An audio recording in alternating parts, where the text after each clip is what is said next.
investors and minority shareholders. Last question seeking an oral reply. Mr. Hon NG Wun-kit. Thank you, President. Some members of the education sector have relayed that while the blueprint for digital education development in primary and secondary schools announced last month will accelerate digital transformation in education within primary and secondary schools, schools still face the challenge of difficult implementation despite easy hardware acquisition.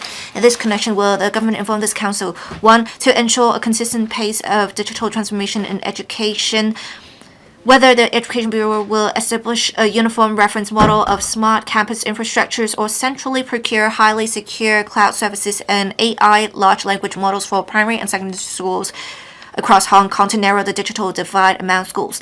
2, as it is learned that schools' internal systems are currently unable to seamlessly interface with the Bureau's administration platforms and data are not interoperable, whether the authorities, while promoting smart campuses, have drawn up any specific timetables for the digital upgrade of their administration platforms and the promotion of one-stop data interoperability, and 3, whether it has formulated any specific KPIs to regularly assess the effectiveness of various funding allocations under the blueprint, whether a cross-school sharing platform will be established to share good AI teaching and administrative tools developed by schools so as to achieve the objective of sharing best practices.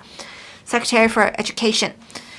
President, the Blueprint for Digital Education Development in Primary and Secondary Schools, recently published by the Bureau, aims to outline the development directions, key foci, strategies, and specific measures for the future development of digital education in primary and secondary schools. This includes the recommendation of optimizing infrastructure to build small campuses. However, to drive the digital transformation of education, schools' holistic planning, teachers' professional participation, the cultivation of students' digital literacy, and digital infrastructure are equally important. Only through the mutual coordination of various strategies can we truly overcome the challenge of difficult implementation. The reply to the member's question is as follows. 1. The Bureau is committed to supporting schools in implementing the digital transformation of education. Based on the principle of equitable and inclusive access, we ensure that all students from different socioeconomic backgrounds or with different learning needs can enjoy equitable access to and make effective use of digital learning resources. Currently, the Hong Kong EdCity is progressively strengthening its comprehensive digital education learning resource platform. This includes establishing an LLM large language model dedicated to teaching in Hong Kong, providing an AI assistant for different subjects. This year, the pilot for the science subject has been completed, with the AI assistant being utilized to support teachers in different areas. Next year, it will be progressively expanded to more subjects for teachers' use.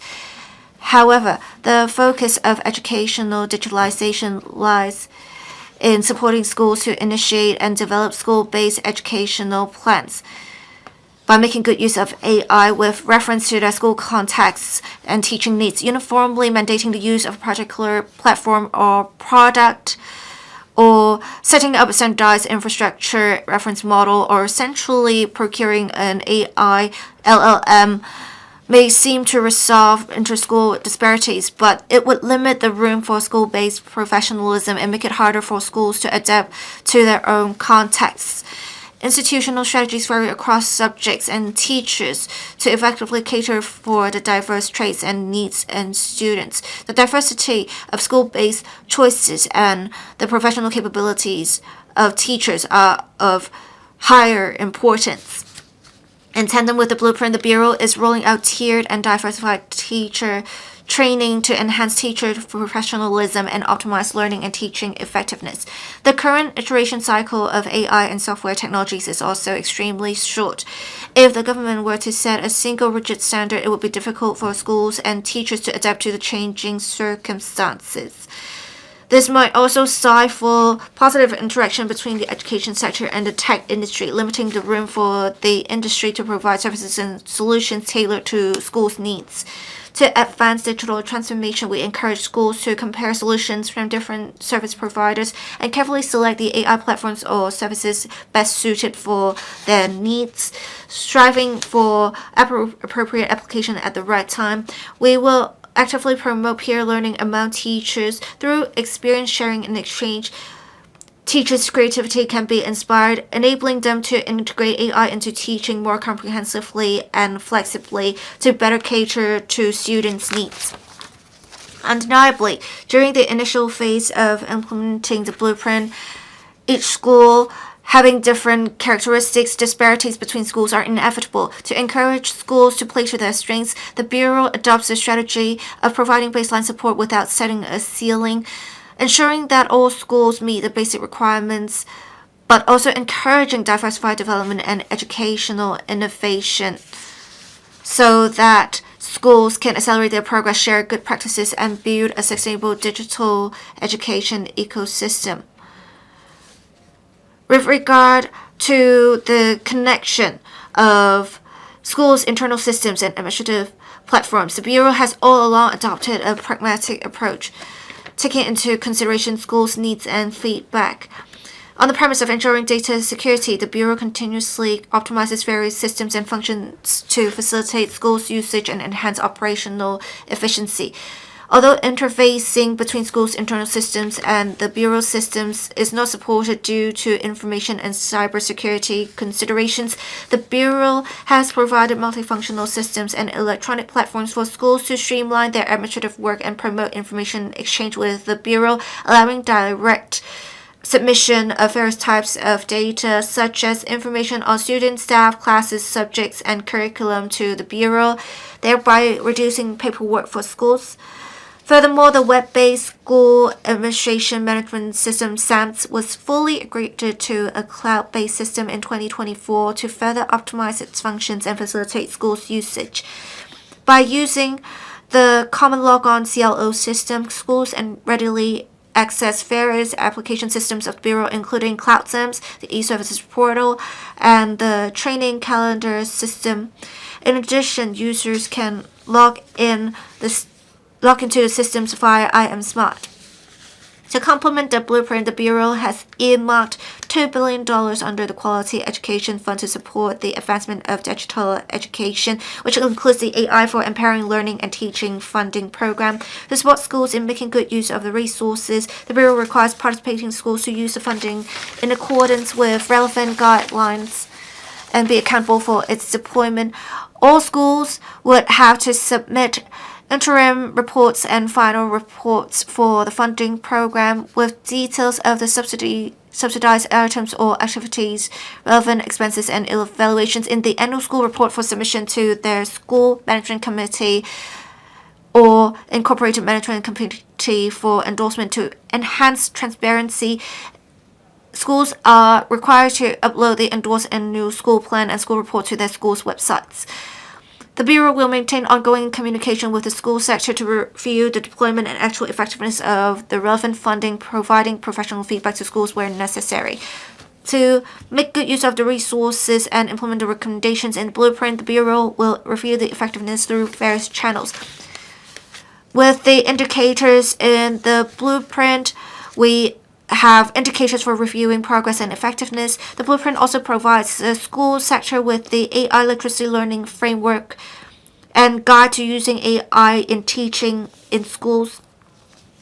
These documents clarify the objectives for student learning and the principles for teaching application, enabling schools and teachers to conduct self-evaluations and pursue continuous self-improvement.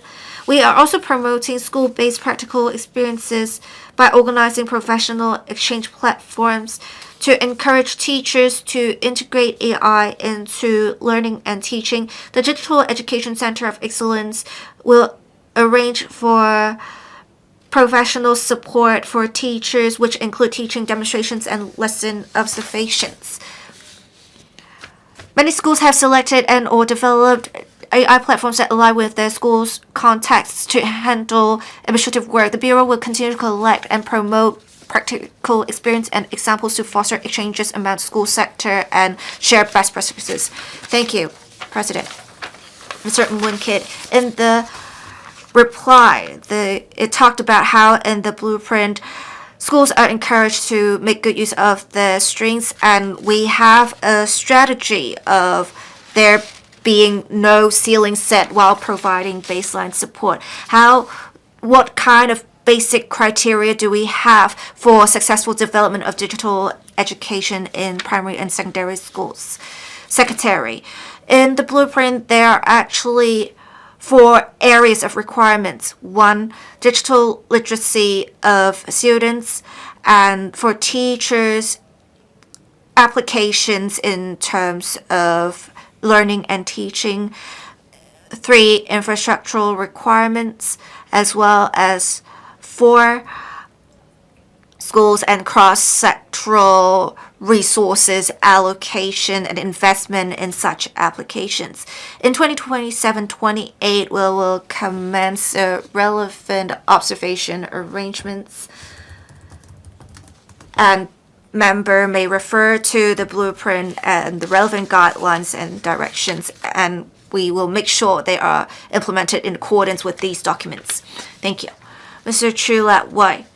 There is often a gap in implementation. With the Bureau's platforms, is it possible for us to enhance the unified platform as well as have concrete measures to help schools that have difficulty in implementing the blueprint's recommendations? Secondary. President, as I said earlier, there are different contexts with different schools. For those who are lagging behind or started later, we have some support measures. In terms of infrastructure, with Wi-Fi, we have 9 ABYOD facilities. In terms of hardware, schools shouldn't be worried because we will provide necessary support. With teachers training, most important part is to provide appropriate support, which is why for this year's school-based support program, one of the key priorities is to facilitate schools' development of digital education, and the relevant teams will work with schools throughout the school year.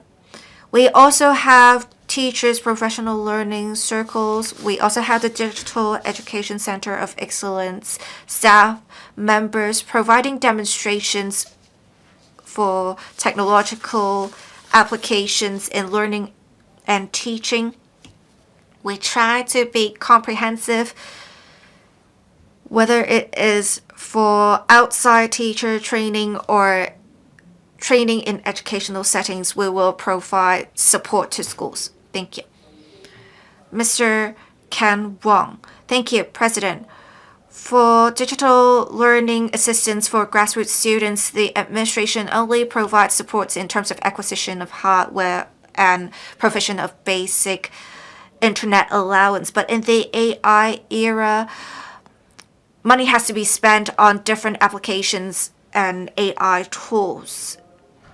Monthly subscriptions are often required. For grassroots families, it can be quite a large burden. Can we keep abreast with the times and have under the Community Care Fund or the Quality Education Fund dedicated allowance to support grassroots students in subscribing to AI learning software so that they won't be left behind even at the very beginning? Thank you. Secretary. For AI or application learning software or the hardware and internet allowance, we have the unit being students. But then we also encourage schools to have regard to their curricular needs when allocating resources to different areas of services in schools. For the use of AI tools, it can be quite personal. We will keep in close view of the situation and make adjustments if necessary to provide adequate support. Thank you. Mr. Chen Siu-hong. In the Secretary's reply, it talks about how the AI assistant has been piloted for science subject, and it seems that the feedback is quite positive. I want to ask, during the pilot stage, has the Bureau assessed how AI tools can support students in different learning stages or students with learning needs or elite students or non-Chinese students? How have we been able to measure the effectiveness of the arrangements? If not, how can we do that? Thank you. Secretary. AI assistant has been used to support teachers in designing lesson plans, preparing lessons, as well as designing assessment items or assignments. We also have some functions available to students to support their learning. On top of the LLM, for individual students or students with special learning circumstances, I believe there are other applications that are more suited for the purpose. The LLM is more for general learning scenarios. We have other applications available for special support. Thank you. Professor Lau Chi-Pang, thank you. President, in the main reply, it talks about how we want to offer options to schools, and of course we want to provide some sort of freedom to schools to make sure students and teachers' needs are met. But we have encountered certain scenarios where schools acquiring AI facilities or services, the services and products may have some security compromises, such as the OpenClaw applications. Would you have certain recommendations for security for schools to follow? Thank you. Secretary, when schools choose products or services for their use, we ask the relevant personnel responsible for acquisition to be equipped with relevant knowledge and to be prudent and responsible in selecting the right products and services for their schools and students. Should we find some irregularities in design, we will discuss such with teachers in teachers training sessions. If one suspects anything, they may also reach out to the relevant teams of the Bureau. The development of the industry is quite prosperous. We do see rapid advancements in technology in this area. We hope that schools will be prudent in acquisition.